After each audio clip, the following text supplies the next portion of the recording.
In most countries, people who smoke do so daily, following a usual pattern, a habitual dipping into their cigarette packet several times a day. Over years, decades of repetition, consciousness of the urge, reaching for the pack, lighter, becomes automatic, no thought required. Scientists develop beliefs about the addictiveness of nicotine based on this familiar and widespread relationship with the cigarette. But not all peoples across all cultures smoke like this. This film presents results of a community-based participatory survey we conducted in collaboration with an indigenous tribe in Fiji. They wanted to learn more about the patterns of cigarette, suki, kava, and alcohol use among their people. Fiji is an archipelago of more than 300 islands across over 18,000 square kilometers of ocean in the South Pacific. It is located 3 hours by plane directly north of New Zealand. Fiji is a developing country with a large subsistence agriculture sector and is described as a middle-income country. It has a warm tropical climate with maximum temperatures of 26 to 31 degrees Celsius all year and is a major holiday destination, especially for people from New Zealand and Australia. About half the population of a total of nearly 1 million are iTaukei, the indigenous people of Fiji.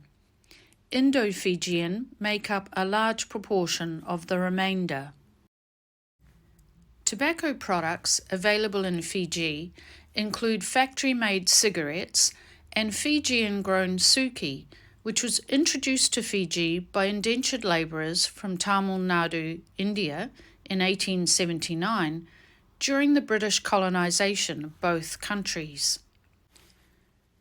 Suki is air-cured rather than barn-cured and traditionally has been both chewed and smoked. As in India, it is formed into a long rope or braid and it is sold in lengths. A 4-finger length costs about $2 Fijian, which is equivalent to just less than $1 US.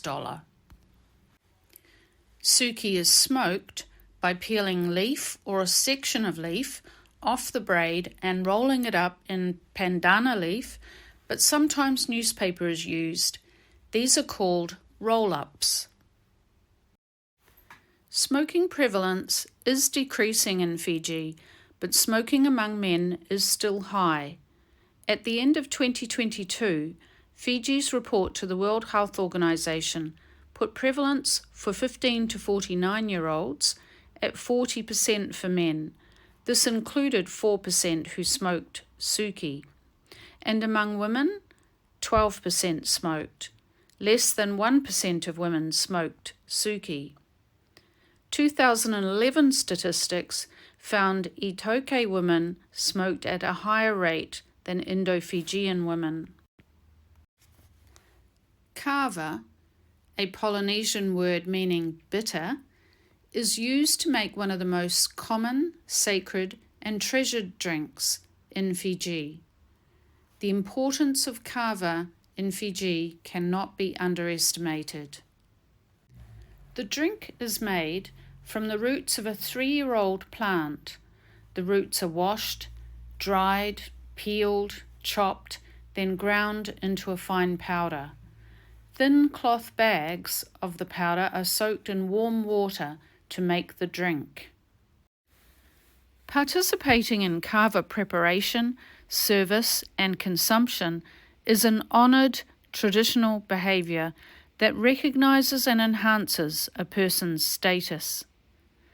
In a usual Friday night kava session, men, and sometimes women, sit cross-legged around a kava basin to talk about their week and village matters, make plans, and share the latest news and gossip. More formal kava ceremonies are held to mark cultural traditions, celebrate holidays, and special events, such as the formalisation of our research partnership. Kava is also drunk to enhance social occasions. Kava has effects on both the mind and body. It has a numbing effect in the mouth, is a muscle relaxant, reduces anxiety, and increases happy feelings. So conversation during ceremonial or social gatherings flows easily, and as the night wears on, much laughter is enjoyed. Many studies have investigated the potential benefits of kava. Some also have sought to determine potential ill effects on health and the family. To conduct our survey, together with our Fiji collaborators, we designed the survey questions. They then invited 7 nearby villages to participate. 8 rural villages on Fiji's largest island, Viti Levu, took part in the study. In August 23, we provided a 2-day training for the interviewers who were recruited from the participating villages. The training covered the aim of the study, the questions, survey interviewing skills, and ethical research principles. In November 23, the study coordinator and interviewers travelled together to each village to interview participants. Prior to this, the head man of each village held a village kava ceremony to inform everyone about the survey and to invite people who had smoked or who currently smoked to take part. He then selected the participants for us.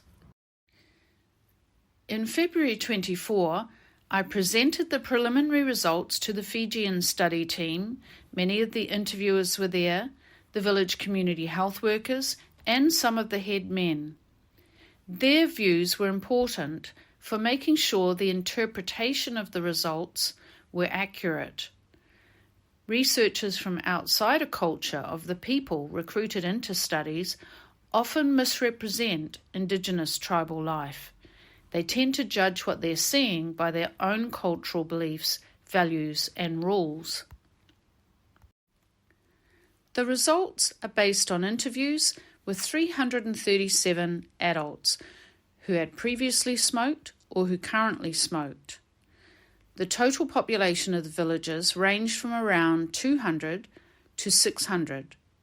337 represents about 17% of the estimated adult population of all 8 villages.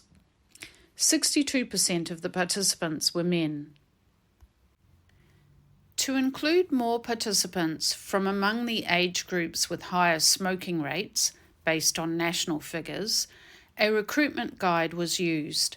As planned, participants ranged across the age groups from 18 to 24 to 65 and over, with more in the younger groups. Nearly all of the participants drank kava, at least on holidays and special occasions, such as celebrations of birthdays and weddings. Such occasions can occur frequently, especially when the whole village celebrates together. Almost half of the participants said they only drank kava on such special occasions. Another quarter only drank on the weekends. Parents of school-age children particularly were known to hold off drinking kava until the weekend. 7% said they only drank kava once a week, and 12% drank kava 3 to 5 times a week. It was unusual to drink kava daily, but 8% did so.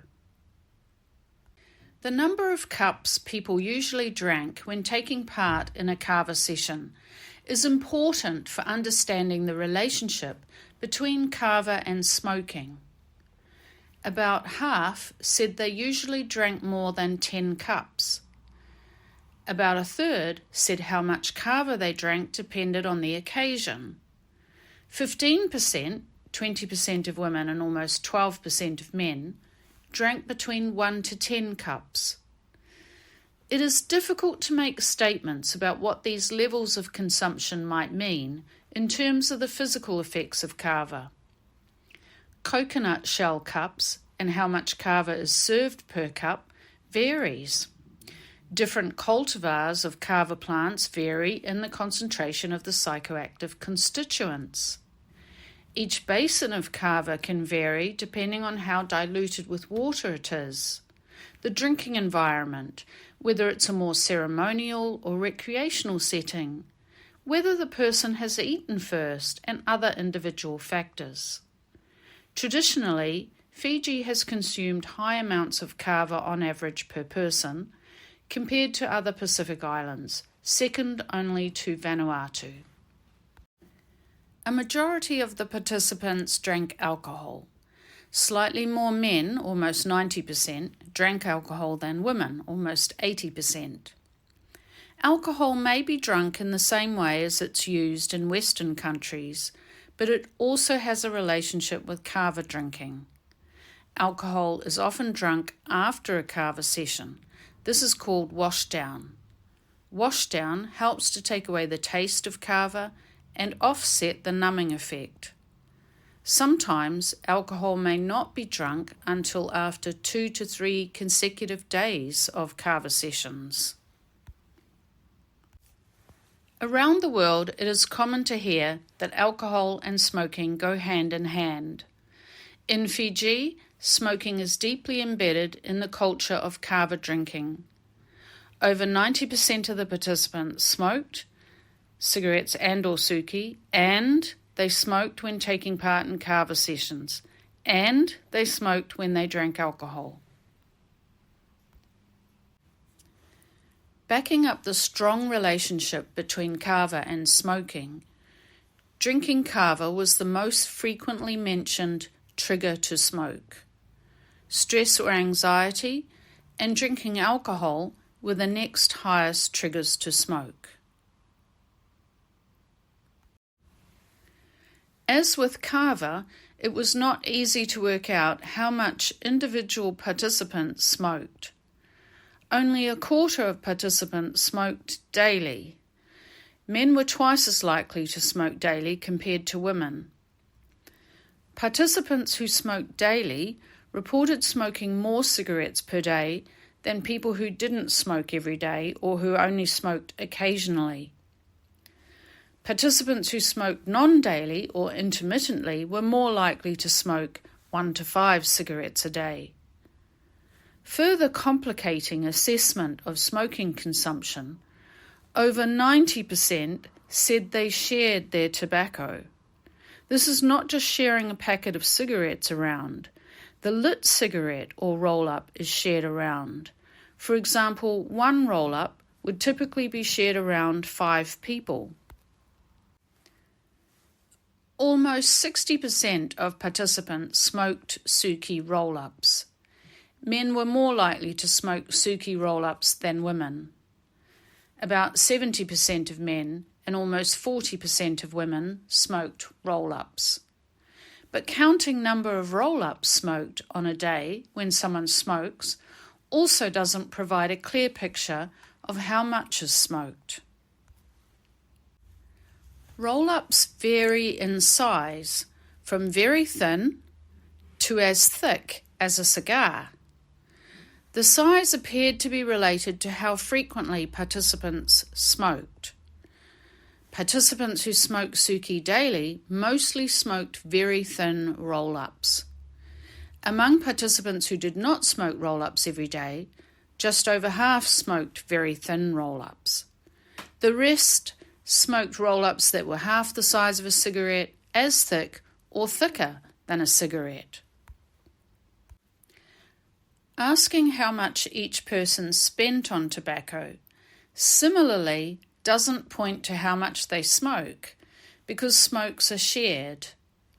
Women did, however, spend slightly less on tobacco, cigarettes and roll-ups per week than men. Regardless of how often they smoked, on average, women spent 6 to 11 Fijian dollars a week on tobacco for smoking, and men spent 7 to 13 Fijian dollars a week. Averaged across the 8 villages, the spend on tobacco per village was, at a minimum, 270 Fijian dollars and up to $500 a week. In US dollars, this would equate to $120 to $220 a week per village. That might not sound like a lot, but just 18% of participants had full-time paid work, and a further 18% had part-time work.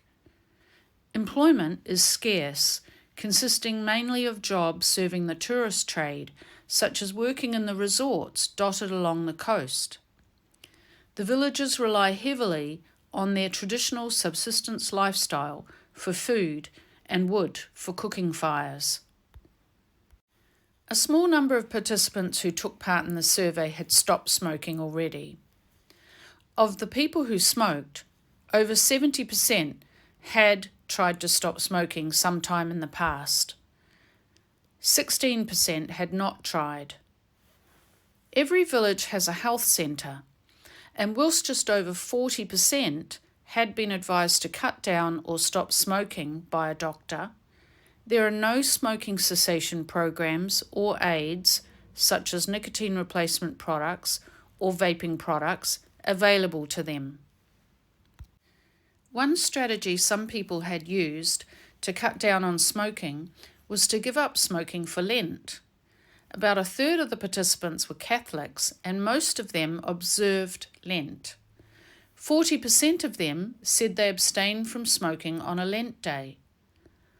Observance of Lent was also associated with higher rates of having tried to stop smoking when compared to participants who did not observe Lent. Might smoke-free areas help? Some participants said their village had designated areas for smoking. For example, many said the village hall and church were no smoking areas. One man said people could smoke outside the community hall beside the yasi tree. But some survey participants did not know about any restrictions. As one woman said, "We are pleased to smoke any place in the village boundary." At the preliminary results meeting, the community health workers spoke of a new strategy to reduce smoking. 1 or 2 villages had implemented a village-wide abstinence from smoking and drinking kava during the first 7 days of each month. This illustrates the potential for villagers to decide and implement their own tobacco reduction strategies. The village community health workers also said they would love some training in how to help people to stop smoking. In conclusion, the different pattern of smoking among the iTaukei people in Fiji raises questions about the widely held beliefs about the addictiveness of nicotine. Daily smoking was not the norm. Ability to afford cigarettes may be suppressing the frequency of smoking and the consumption level, but culture, particularly kava sessions, appeared to have more influence on when and how much participants smoked. There is a limited amount of research on the complex pharmacokinetic interaction that occurs when people drink kava and smoke and drink alcohol. One small pilot study suggested that kava could aid smoking reduction because kava reduces stress and anxiety, a globally reported strong trigger to smoke. But participants in our study reported stress and anxiety as a frequent trigger to smoke. That study also found that kava reduced the satisfaction people experience when smoking, though it didn't reduce cravings. They were also testing the suggestion that regular doses of kava pills could have a detoxification effect by enhancing clearance of smoking-related carcinogens from the body.